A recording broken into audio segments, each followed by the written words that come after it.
Hi everyone, welcome to Phone Transformer. In this video, I'm going to show you how to solve the WhatsApp verification code not received problem. Before we start, please make sure to subscribe to my channel and hit the bell icon to get notified of my new videos. Now, let's get started. Step 1. The first thing you need to do is to long press on the WhatsApp icon on your home screen. This will open a menu where you can see the app info option. Tap on that option to go to the app settings.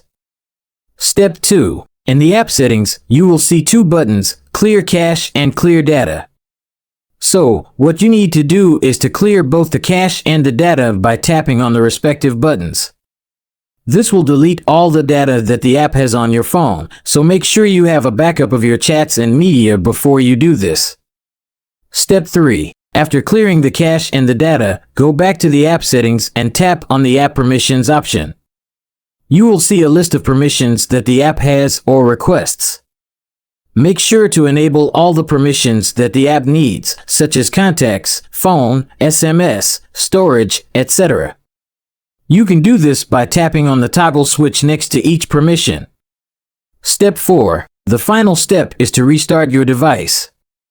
This will refresh your phone system and apply the changes that you have made. To restart your device, press and hold the power button until you see a menu where you can choose the restart option. Tap on that option and wait for your device to reboot. That's it. Thanks for watching and see you in the next video.